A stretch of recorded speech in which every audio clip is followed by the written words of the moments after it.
আল্লাহ রাব্বুল আলামিন এই সূরা নাজিলের পিছনে যে প্রেক্ষাপটটা বর্ণনা করছেন, আল্লাহ নবী সাল্লাল্লাহু আলাইহি সাল্লামের কাছে বনি তামিম গোত্রের কিছু মানুষ নবীজির কাছে আসলেন, এসে বললেন, ইয়া রাসূলুল্লাহ, আমরা সবেমাত্র ইসলাম গ্রহণ করছি, আমরা ইসলামের মাসলা মাসাইল গুলো তেমন ভালো বুঝি না, কোরআন বুঝি না, নামাজ রোজা হজ যাকাত সম্পর্কে তেমন ধারণা আমাদের নাই।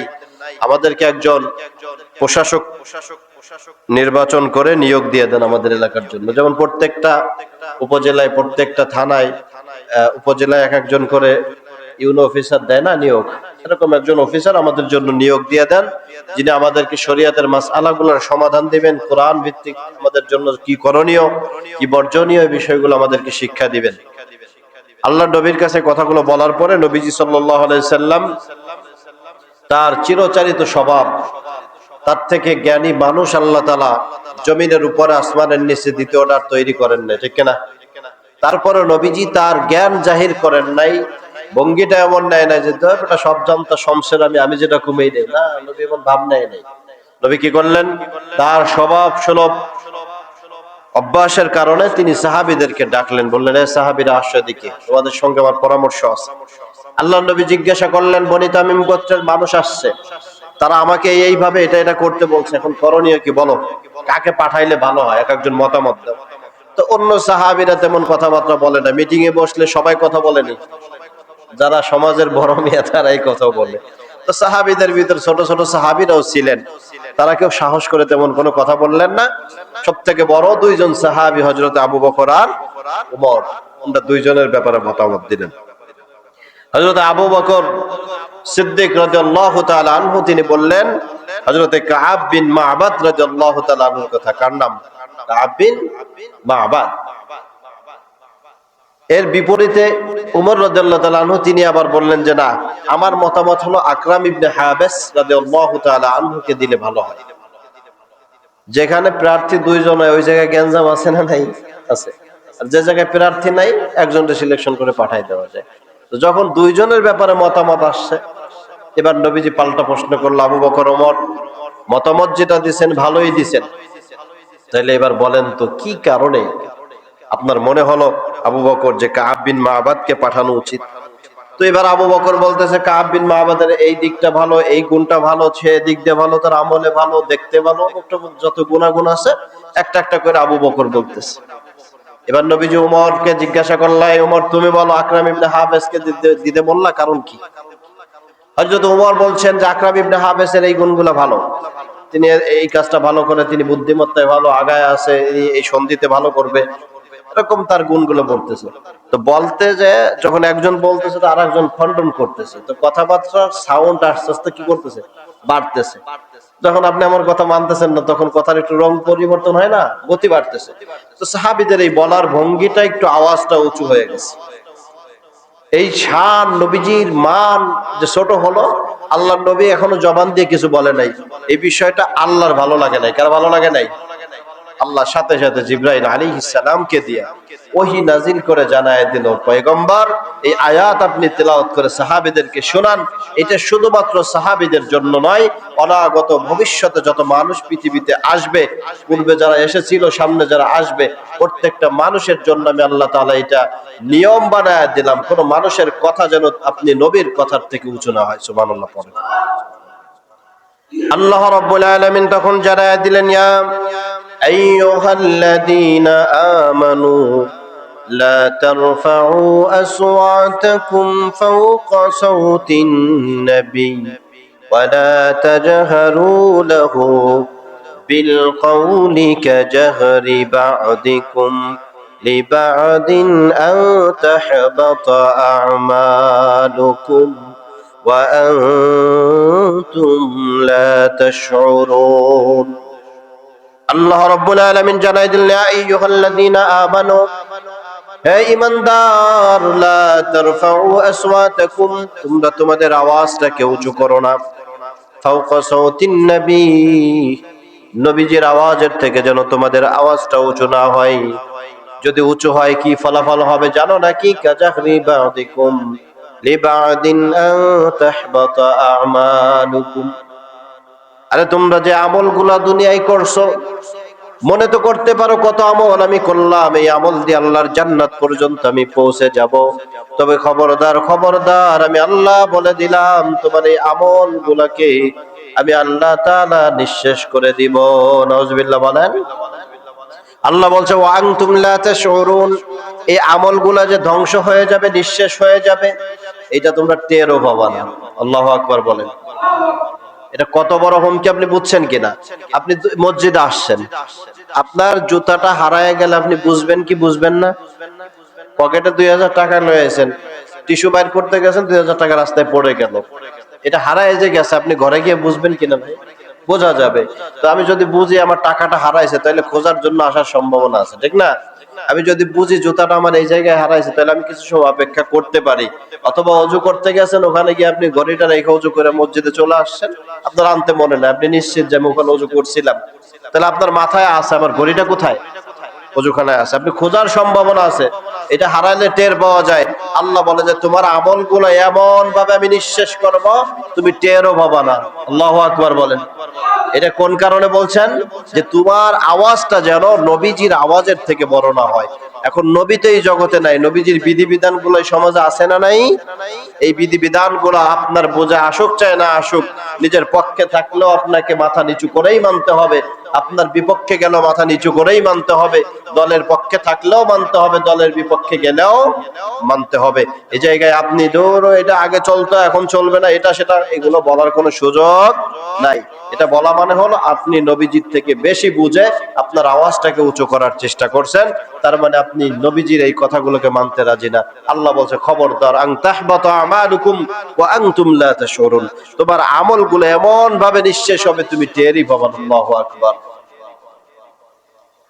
এটা হলো মৌলিক দায়িত্ব। সূরা হুজুরাত আল্লাহ তাআলা বলছে খবরদার তোমাদের আচরণ বিধি যেন এমন না হয়, রূঢ় না হয়, নবীজির আওয়াজের থেকে তোমাদের আওয়াজ যেন উঁচু না হয়। আল্লাহ আমাদেরকে আমল করার তৌফিক দান করুক, আমিন বলেন।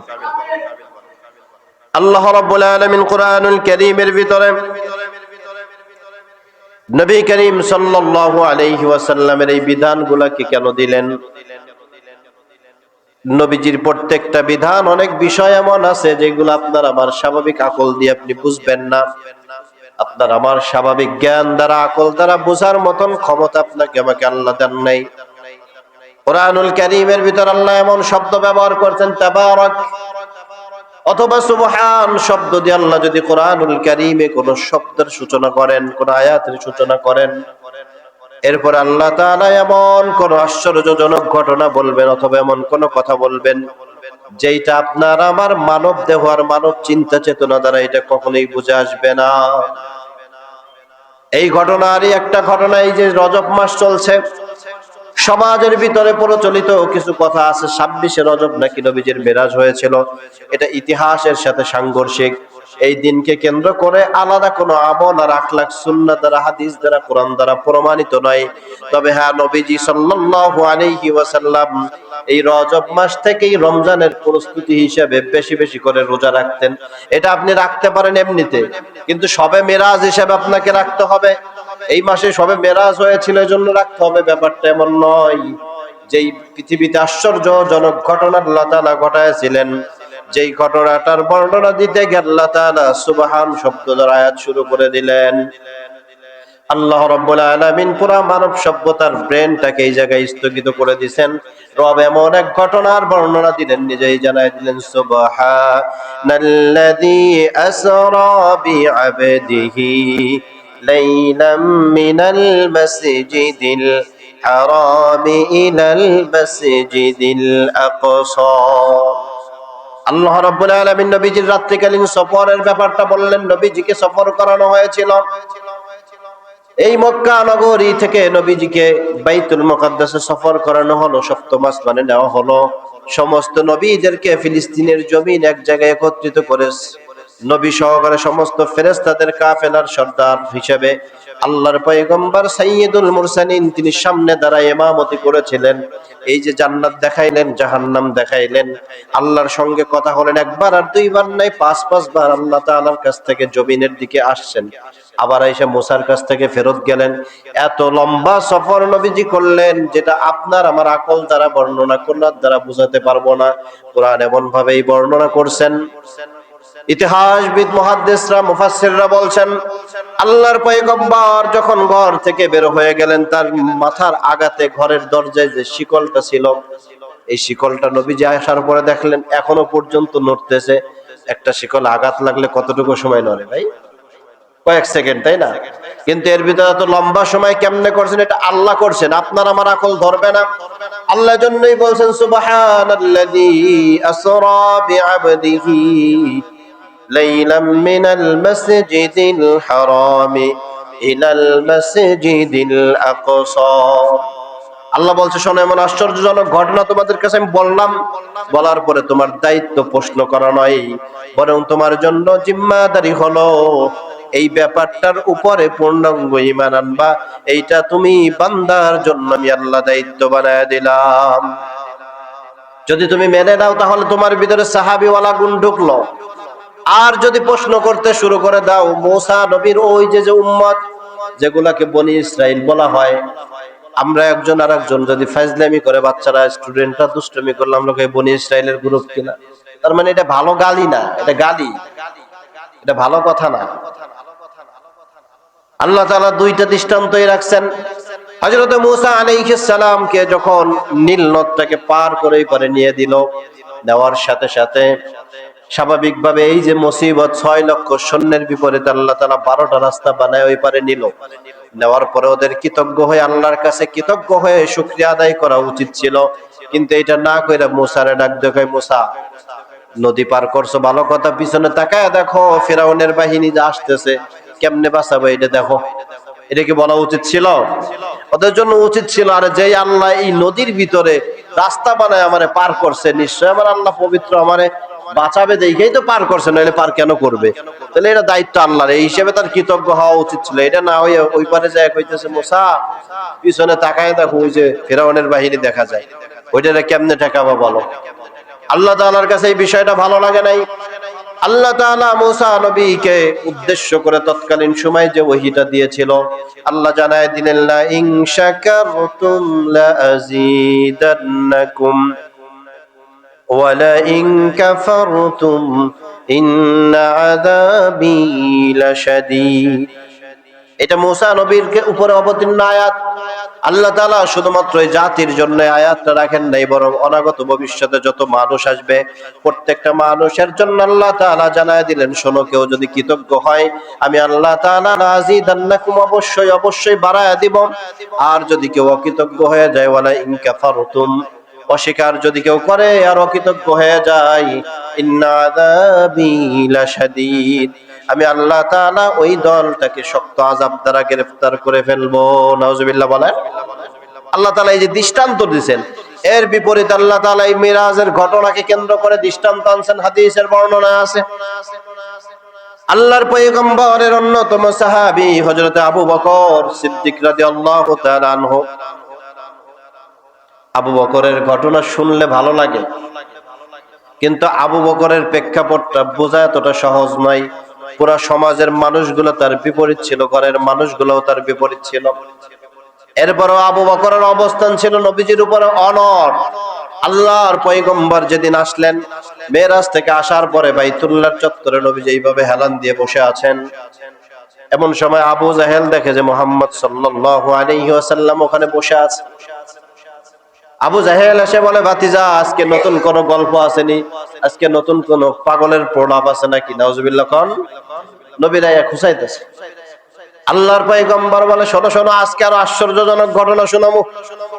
আল্লাহর পয়গম্বর মুহাম্মদুর রাসূলুল্লাহ সাল্লাল্লাহু আলাইহি ওয়াসাল্লাম ডাক দিয়ে বললে, চাচা শোনো, আজকে রাতের বেলা তো আরো আশ্চর্যজনক ঘটনা ঘটে গেছে। কই কি ঘটনা কও তো দেখি।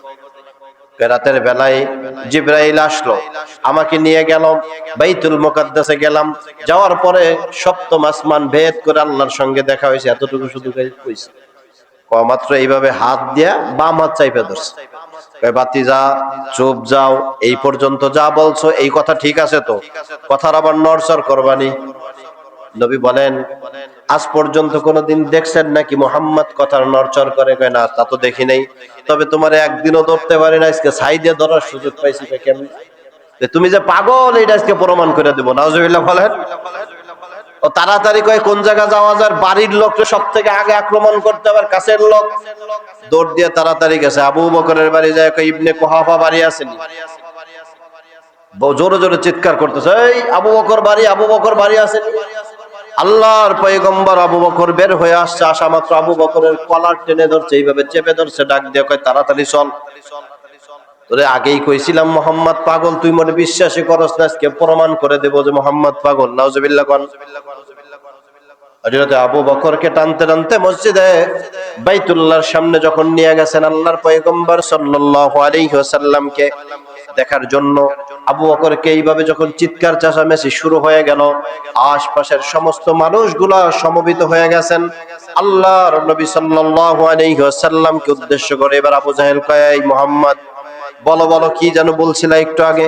নবী মুহাম্মদুর রাসূলুল্লাহ বলল, আমি এমুক ঘরে ঘুমানো ছিলাম, এই জায়গা থেকে জিবরাইল আসলো, আমাকে নিয়ে বাইতুল মুকাদ্দাসে গিয়েছে, যাওয়ার পরে আল্লাহর সঙ্গে সাক্ষাৎ হলো, জান্নাত জাহান্নাম দেখলাম, দেখার পরে সমস্ত নবীদের ইমামতি করলাম, ইমামতি করার পরে আয়েশা এই যে ফজরের নামাজ বাইতুল্লাহ পড়লাম। সুবহানাল্লাহ, জোরে আওয়াজ করে বলেন।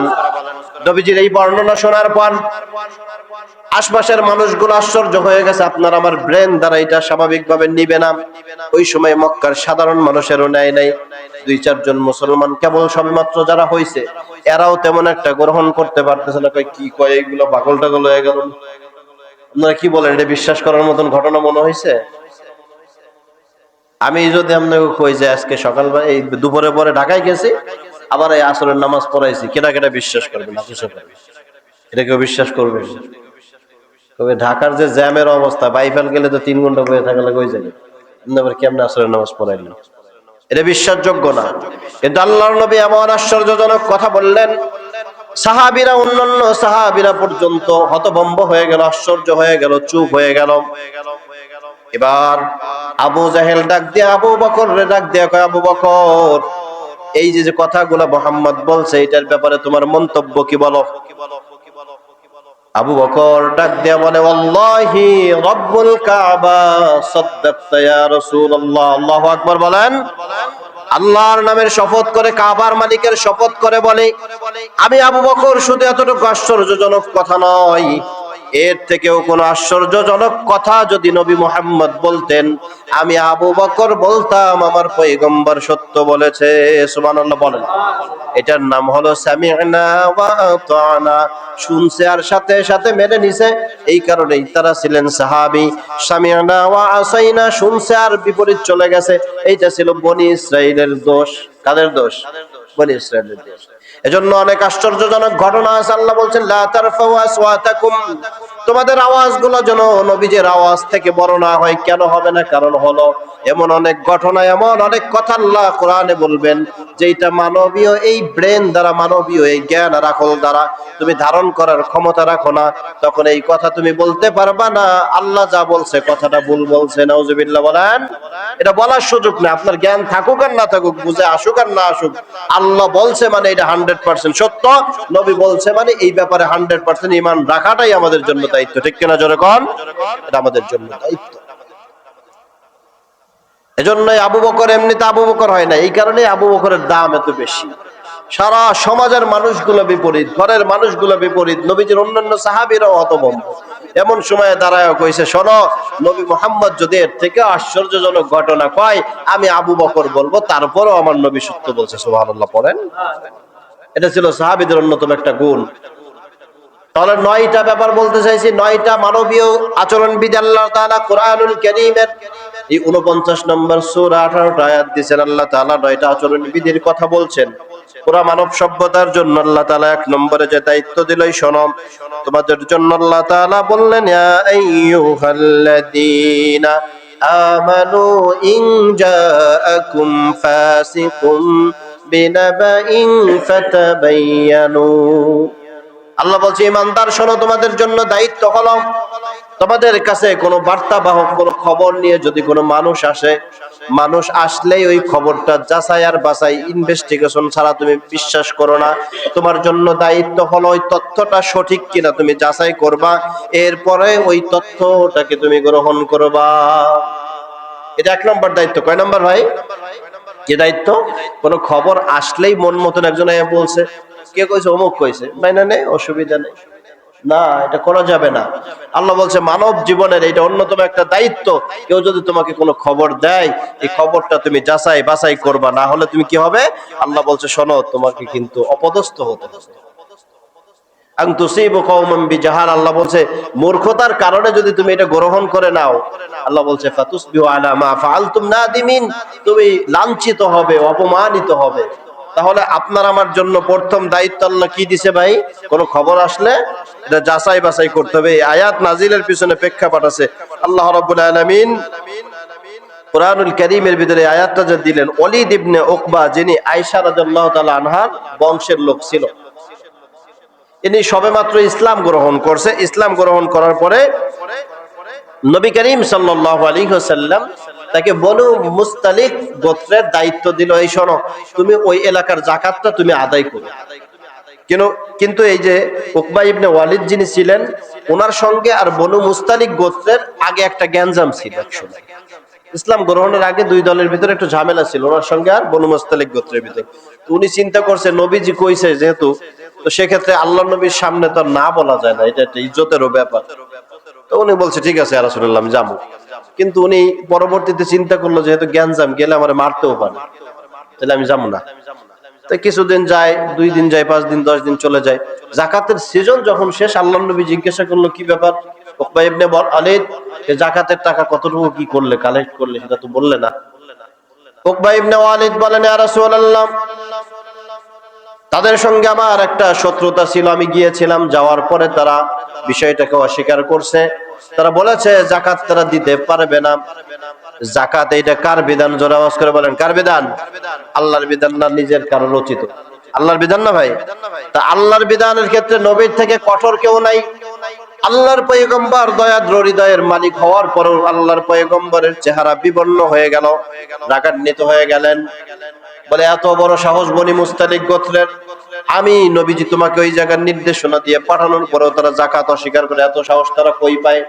আল্লাহর নবী সাহাবীদেরকে ডাক দিলেন, সাহাবীরা রেডি হয়ে যাও, রণাঙ্গনে যেতে হবে, বনু মুস্তালিকের বিরুদ্ধে যুদ্ধে নামতে হবে, তাদেরকে দুনিয়া থেকে মিসমার করে দিতে হবে।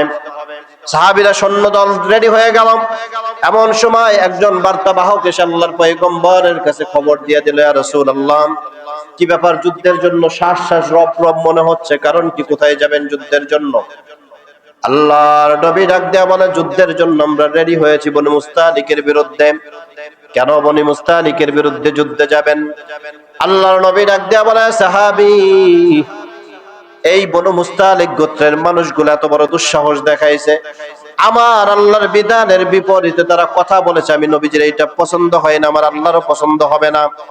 এজন্য আল্লাহ তাআলার নির্দেশনাকে বাস্তবায়িত করার জন্য বনি মুস্তালিকের বিরুদ্ধে আমি নবীজি নিজে স্বয়ং সেনাপতির দায়িত্ব পালন করে যুদ্ধের জন্য রেডি হয়ে গেলাম। সুবহানাল্লাহ পড়েন।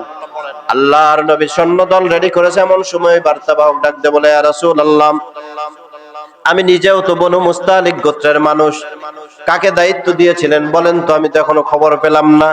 আল্লাহর নবী ডাক দিয়ে বলে, উকবা ইবনে ওয়ালিদ রাদিয়াল্লাহু তাআলা আনহুকে দায়িত্ব দিয়েছিলাম এই বনু মুস্তালিক গোত্রের যাকাতগুলো সে কালেক্ট করে আমি নবীজির বাইতুল মালে জমা করে দিবে। এবার ওই সাহাবী ডাক দিয়ে বলে, ইয়া রাসূলুল্লাহ, নবী গো, আপনার এই উকবা ইবনে ওয়ালিদ তিনি তো আমাদের কাছে যায় নাই। আল্লাহর নবী এবার একবার উকবা ইবনে ওয়ালিদের দিকে তাকায়, আর একবার এই সাহাবীর দিকে তাকায়। নবীজি আশ্চর্য হয়ে গেলেন।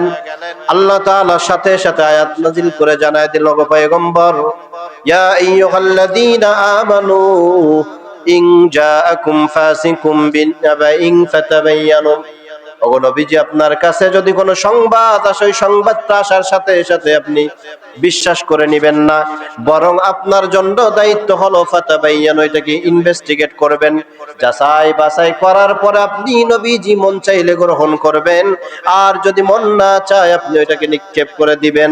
তবে যাইরা রাইখেন আন তুসিবু কওমান বিজাহালা, নবী গো, আপনি যদি মূর্খতার কারণে যাচাই বাছাই ছাড়া কথাগুলো গ্রহণ করে নেন, আমি আল্লাহ তাআলা জানায়া দিলাম বিজাহালাতিন, ফাতুসবিহু আলা মা ফাআলতুম নাদিমিন। এই যাচাই বাছাই ছাড়া খবরটা গ্রহণ করার কারণে আপনি মানুষের কাছে লাঞ্ছিত হবেন এবং অপমানিত হবেন। নাউজুবিল্লাহ, জোরে আওয়াজ করে বলেন। এই যে যে গ্যাঞ্জামটা লাগতে গেল, মারামারি যুদ্ধ পর্যন্ত নবী প্রস্তুতি নিয়ে ফেলছেন শুধুমাত্র খবরটা যাচাই বাছাই না করার কারণে। এই যে বর্তমান যে নির্বাচনের সময় চলতেছে, নির্বাচন কে কোন দলের করবে এটা যার যার ব্যক্তি চয়েস, ঠিক কিনা? কিন্তু একজন এখন চায়ের দোকানে বসে, সে স্বাভাবিক ভদ্রতা জ্ঞানের কারণে আসার কারণে তার একটু চার বিল দিয়ে দিছে, আমার এলাকায় আসছে, দিয়ে দিল। ও যে তাড়াতাড়ি নেতার কাছে যে, নেতা বাপ তো খারাপ, কেমনে বুঝলাম? অমুকরে দেখলাম, আপনি যারা ভালো জানেন, হে না হ্যাঁ দলের লোকরে চা খাওয়াইলো দেখলাম। চা খাওয়াইছে সে কি কারণে ভাই? ভদ্রতা জ্ঞানের কারণে, মানবিক কারণে। কিন্তু হে যায় কি করছে? গ্যাঞ্জাম লাগাই দিছে, দল পরিবর্তন করছে, লোক বেশি সুবিধার না, আপনার এলাকার ভোটের খবর বেশি ভালো না। নেতা কয় এত বড় সাহস, সারা জীবন আমার ছত্র ছায়া থেকে চাঁদাবাজি করলে বেটা, আজকে তোর এলাকায় গেছে, তুই আমার দল পরিবর্তন করলি। হবে এটা? আপনাকে যাচাই বাছাই করতে হবে। আল্লাহ বোঝার তৌফিক দান করুক, আমিন বলেন। এটা কয় নাম্বার? 1 নম্বর। 2 নম্বর আল্লাহ বলছে ফাআসলিহু, দুই দল যদি যুদ্ধে যায়, ঝগড়ায় যায়, ফাআসলিহু, আল্লাহ বলছে সুলহ করে দাও। কি করে দেবে? আল্লাহ বলছে মেক সেটেলমেন্ট, দুই দলের ভিতরে সন্ধি করে দাও, তারা যেন যুদ্ধে না জড়ায়, বরং ঝগড়াটা থেমে যায়। সুবহানাল্লাহ পড়েন। এটা ইসলামের সৌন্দর্য, বিউটি ভাই। আল্লাহ রাব্বুল আলামিন কোরআনুল কারীমের ভিতর বড় চমৎকার করে উপস্থাপন করলেন পুরো মানব সভ্যতার জন্য। আল্লাহ জানায় দিলেন, ওয়া ইন তাইফাতানি মিনাল মুমিনিনা কাতাতালু ফাআসলিহু বাইনাহুমা বিল আদলি ওয়া আকসিতু ইন্নাল্লাহা ইউহিব্বুল মুকসিতিন। আল্লাহ রাব্বুল আলামিন বলছে, শোনো, ওয়া ইন তাইফাতানি মিনাল মুমিনিনা ইকতাতালু, যদি মুমিনদের ভিতর থেকে দুইটা দল এমন হয় যারা যুদ্ধে লিপ্ত হওয়ার জন্য রেডি, দুই বংশ গ্যাঞ্জাম লাগবে, এমন এমন এক অবস্থা হয়ে গেছে, আল্লাহ বলে শোনো, তোমাদের জন্য তৃতীয় পক্ষের দায়িত্ব হলো ফাআসলিহু বাইনাহুমা, দুই দলের ভিতরে মেক সেটেলমেন্ট করে দাও, চুক্তি করে দাও, সন্ধি করে দাও, গ্যাঞ্জাম যেন তারা না করে। আল্লাহ বলছেন বিল আদলি ওয়া আকসিতু, এটা যে করবা, করার পরে তোমরা ইনসাফের সাথে করো।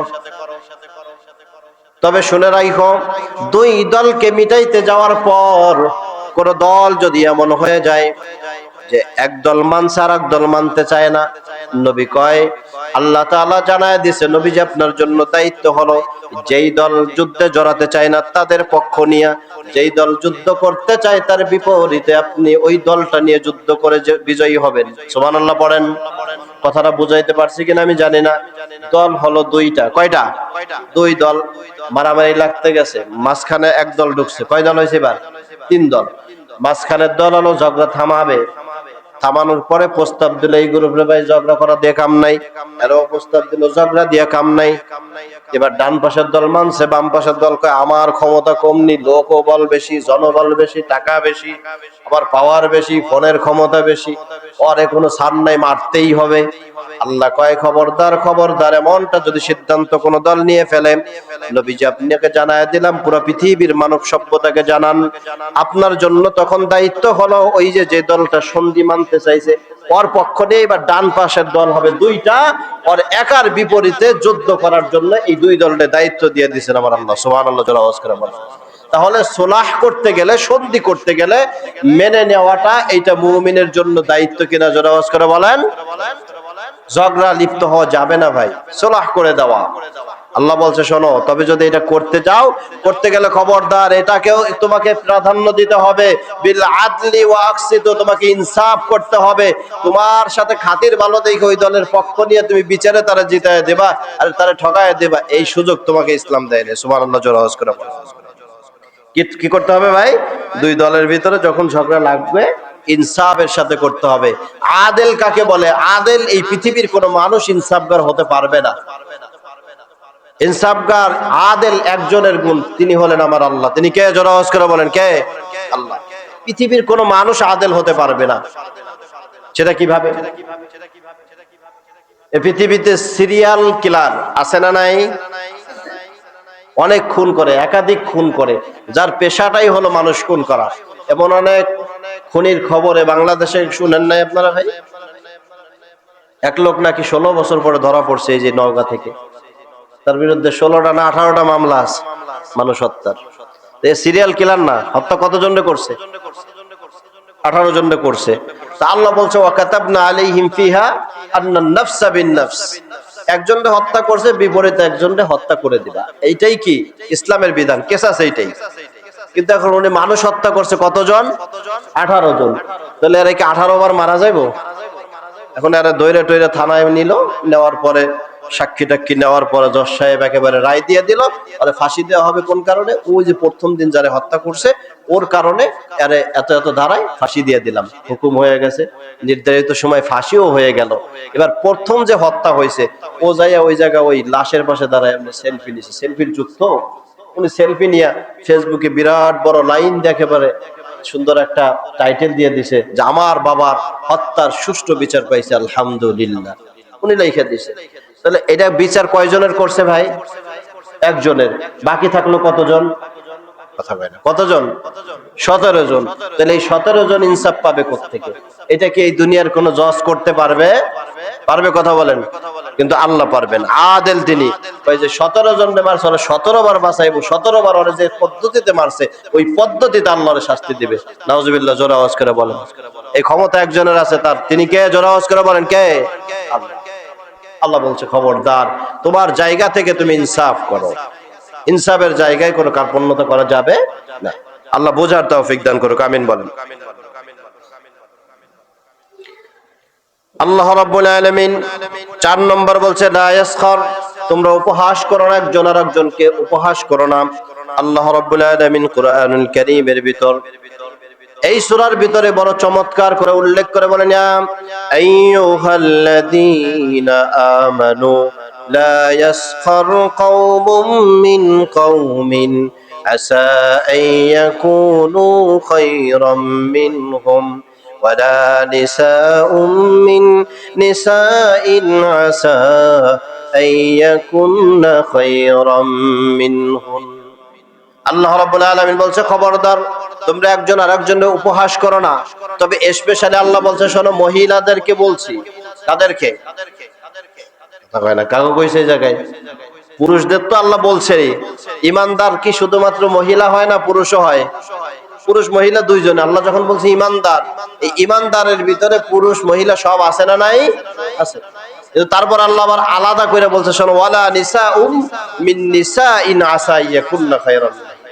আল্লাহ বলছে খবরদার এই অপরাধটা মহিলারা যে বেশি করে এটা আল্লাহই বর্ণনা দ্বারা বুঝাইছেন। খবরদার তোমরা একজন আরেকজনের উপহাস করো না। দুই বোন একই ঘরে বিবাহ হয়েছে, একজনের জামাই সচিব আর একজনের জামাই একটা স্বাভাবিক চাকরি করে। সচিব মিয়া তো আল্লাহর নাম নিয়ে উপরের পকেট আর তলের পকেট দিয়ে উনি অল্প দিনে বেতন পায় 25,000 টাকা।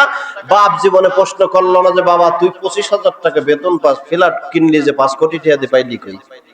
বাপের কোনো মাথা ব্যথা নাই, বউর কোনো মাথা ব্যথা নাই। তুমি বেতন পাও 25,000 টাকা, তাহলে তুমি ফ্ল্যাট করলা কেন? 5 কোটি টাকা 1 লাখ টাকা বেতন তুমি পাও, তুমি এই 10 কোটি টাকা যে ফ্ল্যাট করলা, টাকাটা কোথায় পেলা? কারো কোনো ভাবনা চিন্তা নাই। বরং গর্বের সাথে বলে আমার ছেলেকে জানো অমুক মন্ত্রণালয়ের সচিব আমার ছেলে। এই গজব আছে না নাই সমাজে? কথা বল।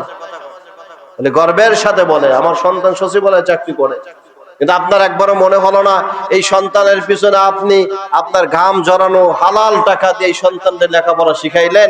আজকে রাষ্ট্রের সম্পদ তার কাছে নিরাপত্তার জন্য তাকে দায়িত্ব দেওয়া হলো।